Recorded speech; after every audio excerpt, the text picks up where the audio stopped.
చేశావు అని నేను అడగను. సూటిగా ఒక ప్రశ్న అడుగుతాను, సమాధానం చెప్పు. నువ్వు నన్ను పెళ్లి చేసుకుంటావా లేదా? సారీ, నాకు పెళ్ళయింది. ఏ సమాధానం చెప్పమంటే సినిమా పేరు చెప్తావేంటి? అయితే సమాధానం చెప్తున్నా విను. నెల రోజుల క్రితమే మహాలక్ష్మి అనే అమ్మాయితో నాకు పెళ్ళైపోయింది. నన్ను ప్రేమించి మరో ఆడదాన్ని పెళ్లి చేసుకున్నాను అంటే చూస్తూ ఊరుకుంటాననుకుంటున్నావా?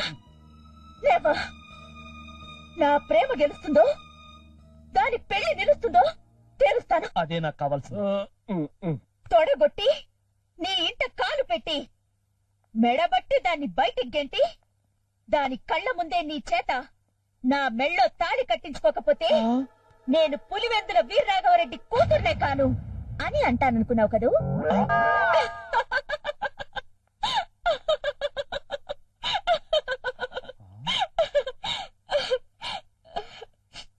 ఓకే, జరిగిందేదో జరిగిపోయింది. అక్కయ్యని ఇక్కడికి తీసుకురండి. జరిగిందంతా అక్కయ్యతో చెప్పి తన అంగీకారంతో మనం మళ్ళీ పెళ్లి చేసుకుందాం. అది కాదు అంజలి. ఇక మీరు మాట్లాడితే నా మీద ఒట్టే. అక్కయ్య కూడా ఇక్కడికి వచ్చేస్తే మన ముగ్గురం శివుడు పార్వతి గంగల్లా కలిసి ఒకే చోటుండొచ్చు. వెళ్ళి అక్కయ్యని తీసుకురండి. అంజలి, నా మాట విను ప్లీజ్. తీసుకురండి, వెళ్ళండి. ఏందమ్మా ఇది? ఆ అబ్బి చెప్పేది పూర్తిగా వినకుంటా. పిచ్చి డాడీ, అతను చెప్పిందంతా నిజమని నమ్ముతున్నారా? ఒక్కసారి అటు చూడండి. ఇవాళ ఏప్రిల్ 1st. నన్ను ఫోన్లు చేయడం కోసం తనకి పెళ్ళైందని అబద్ధం చెప్పాడు. అతనికి కౌంటర్ ఇచ్చి ఫోన్లు చేశాను. ఈ అప్పారావు మీద మనం కేసు గెలిచినా గెలవకపోయినా ఇగో గా డ్రైవింగ్ స్కూల్ మందేరా పోయి. ఇటువంటి ప్లాన్లు మస్తుగా చెప్పినావు. జరగాలంటే మంచి ప్లాన్ వేయాలి.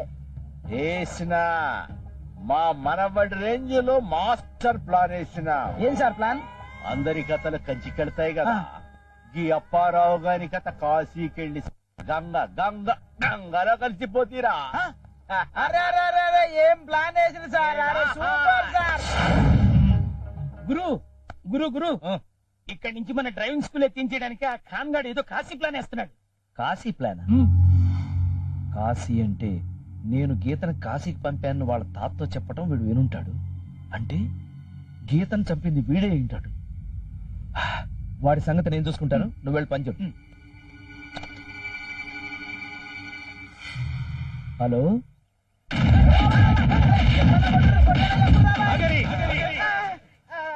ఇప్పటికైనా నిజం చెప్పు, లేకుంటే చంపేచ్చా. ఇంకా చంపడం ఎందుకన్నా?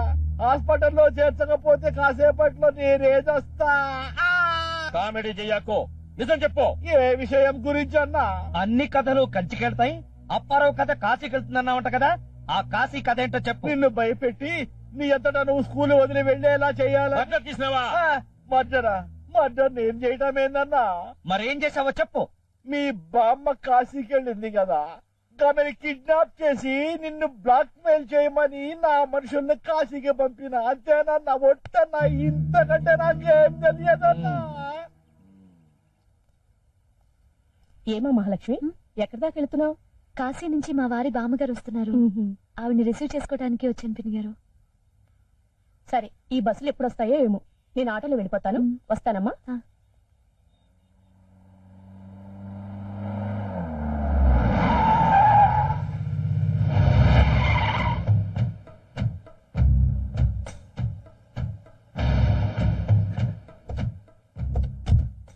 బండి పక్కన పెట్టించు.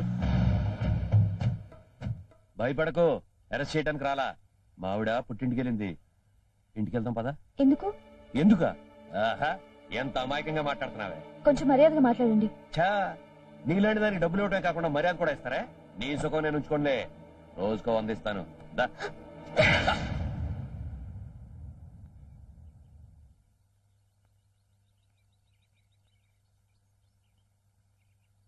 వచ్చిందా సార్? ఏంటి ఐడియా? ఊళ్ళో ఉంటే రావట్లేదని ఊరి చివరికి తీసుకొచ్చారుగా, ఏమైనా ఐడియా వచ్చిందా? Sir sir get sir. రాము,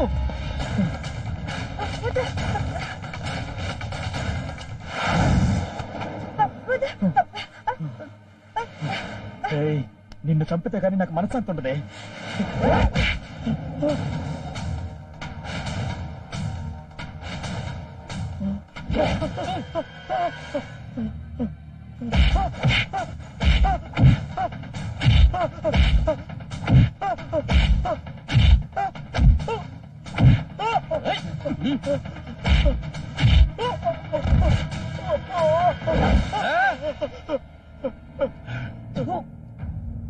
క్షమించండి సార్, నన్ను క్షమించండి. వీడి ప్లాన్ ప్రకారం నేను చచ్చిపోయినట్టు నటించాల్సి వచ్చింది. ప్లాన్ ఏంటది? రాము నేను ప్రేమించుకున్నా. అంజలి ఇతన్ని కొట్టించిన రోజు రాము నాకు సైకిల్ చేస్తుంటే అంజలి పొరపాటు పడి ఇతన్ని కొట్టించింది. అది మీరే కొట్టించారనుకుని మీ మీద కక్ష పెంచుకుని నన్ను చచ్చిపోయినట్టు నటించమన్నాడు. మీరు నన్ను పూర్తి చేసేటప్పుడు మిమ్మల్ని డైవర్ట్ చేయడం కోసం బయట ఏదో శబ్దం చేశాడు.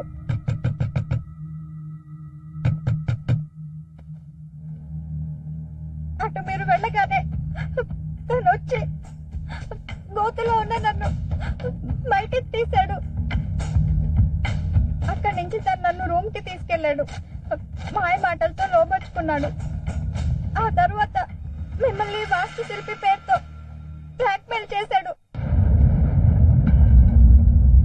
పెళ్లి చేసుకోమని ఈ రోజు నేను గట్టిగా అడిగేసరికి అప్పారావు నేను చంపినట్టుగా నా దగ్గర సాక్ష్యాలు ఉన్నాయి, ఇప్పుడు నిజంగానే చంపేస్తే ఆ కేసు అప్పారావు మీద పోతుంది అంటూ నన్ను చంపబోతుంటే దేవుడిలా మీరు వచ్చి రక్షించారు. వీడిని ఇలా తేలిక వదిలిపెట్టకూడదు. ఇట్లాంటి గబ్బునాయాళ్ళు బయటుంటే ప్రమాదం.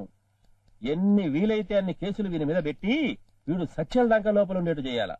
ఎంత లెక్కైనా నేను పెట్టుకుంటా, మీ ఎస్ఐతో చెప్పు. గబ్బునా కొడక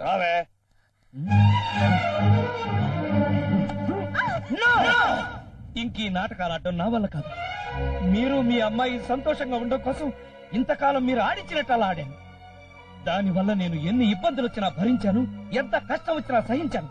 ఇన్ని భరించింది, ఇంత సహించింది అమాయకత్వంతో కాదు సార్, మానవత్వంతో. కేవలం చావు బతుకుల మధ్యనున్న మీ అమ్మాయిని సంతోష పెట్టాలనే మానవత్వం కోసం.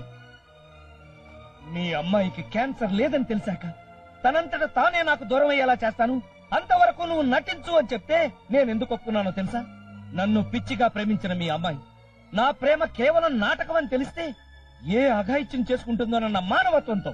కానీ నా కళ్ళ ముందే నా భార్యని వేశ్య అని పిలుస్తుంటే నాలో ఉన్న మానవత్వం చచ్చిపోయింది. తను బజారు మనిషి కాదు, నా భార్య అని గొంతెత్తి అరవాలనిపించింది. కానీ నా గొంతులోని మాటని గొంతులోని మీరు చంపేశాను సార్. భార్య పరువు కాపాడలేని ఆ క్షణంలోనే భర్తగా నేను చచ్చిపోయాను.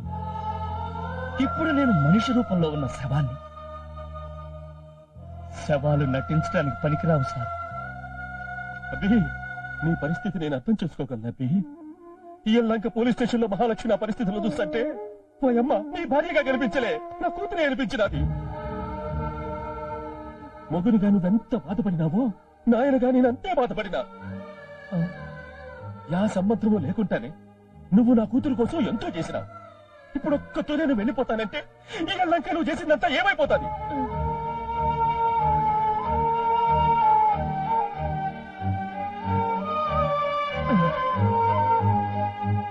మా అమ్మి వల్ల నీకే ఇబ్బంది రాకుండా ఉండాలంటే ఒకే ఒక్క రోజు నటించబ్బే.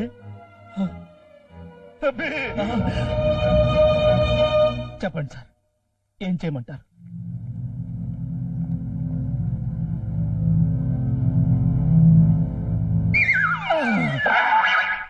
అబ్బా, చచ్చిన ట్యాక్ చేయడం చాలా కష్టం.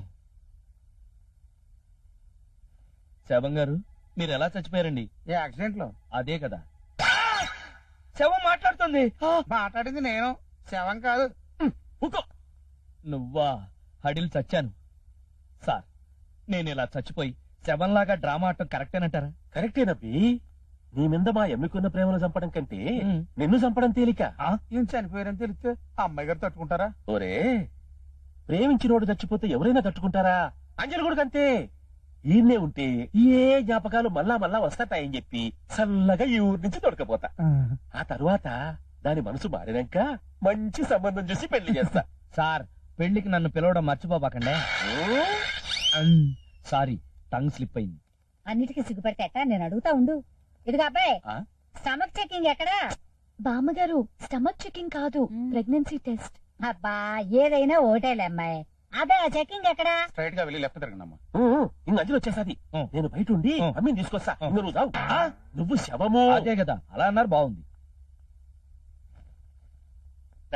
కింద బెడ్షీట్ లేవంట, ఈ తీసుకెళ్ళి వాళ్ళకి. మరి శవాలకో? శవాలకు లేకపోయినా పర్లేదు.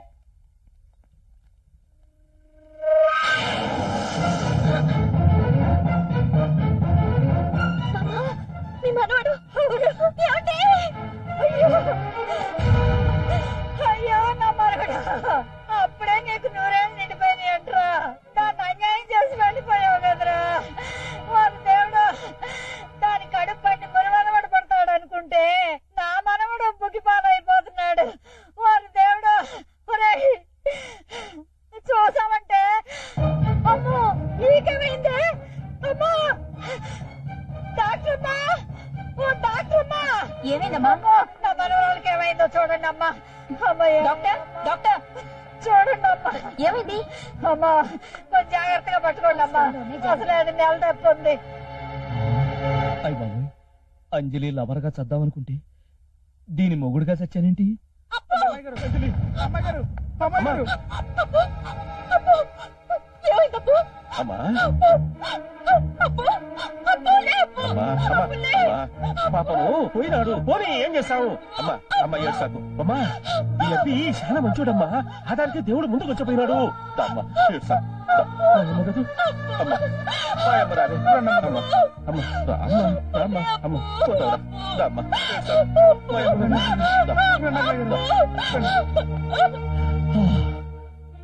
ఎక్స్క్యూజ్ మీ, ఏం కావాలి? ఇందాక ఒక అమ్మాయి ఇక్కడ పడిపోయింది కదా, ఆ అమ్మాయికి ఏమైంది? ఎమర్జెన్సీ వార్డ్ లో చేర్పించాం. థ్యాంక్స్.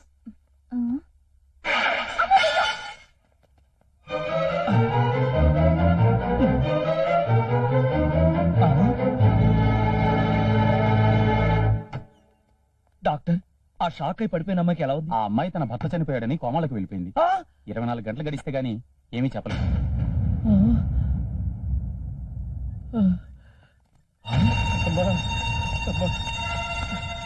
అబ్బి ఏంటి సార్, ఏమైంది? మనం ఆడిన సాగు డ్రామా నిజమేమని అనుకుని మా అమ్మి పిత్రవాతలు మింగేసినది. ఏమైతుందో ఏమో, మనం ఒకటి అనుకుంటే ఇంకోటి అయిపోయినది. అక్కడ ఇంకోటి అయింది సార్. ఏంటది?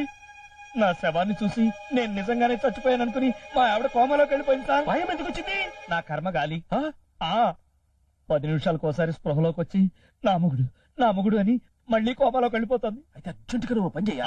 ఇప్పుడు దాకా చేసినవన్నీ చాలుతానా? అది కాదబ్బి, నేను చెప్పేది నువ్వు సచ్చినావు అనుకోని వాళ్ళిద్దరూ సాగు బతుకులో ఉన్నారు.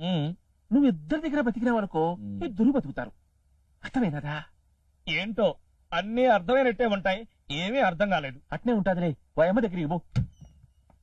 నా మొగుడు, నా మొగుడు, నా మొగుడు. నీ మొగుడినే వచ్చేసా.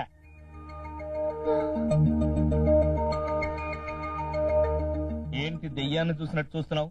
నేను నీ మొగుడిని. ఈ మాట కామాటే చెప్పుకోవాలి. ఇందాక మీరు చచ్చిపోయారు కదండి. ఏ మాట కామాట చెప్పుకోవాలి. నేను చచ్చిపోయిందంతా ఒక పెద్ద ఎపిసోడ్, అది తర్వాత చెప్తాను. నా మనవాడు చచ్చిపోవడం నాకు ముందే తెలుసు. ముందే తెలిస్తే అంత ఏడు పెద్ద గడిసావు ఇందాక. అవును, నేనేడ్చినట్టు నీకు ఎట్ట తెలుసురా? నీకు అసలు బుద్ధుందా? చచ్చిపోయినాడు మాట్లాడతారా? మాట్లాడితే మాత్రం బతుకుతాడా? బతికినోడు చేస్తాడా? చచ్చాడు బతుకుతాడా? నీకేమన్నా అర్థమైందా? నోరు మూసుకుని వెళ్ళి పడక. అమ్మయ్యా, నీకు మెలకు వచ్చింది కదా, హాయిగా పడుకో. నువ్వు కూడా పడక. సార్, మా ఆవిడ ఓకే. ఓకేనా? మా అమ్మి కొడుకా స్పృహలోకి వచ్చి మాట్లాడుతుంది. అలా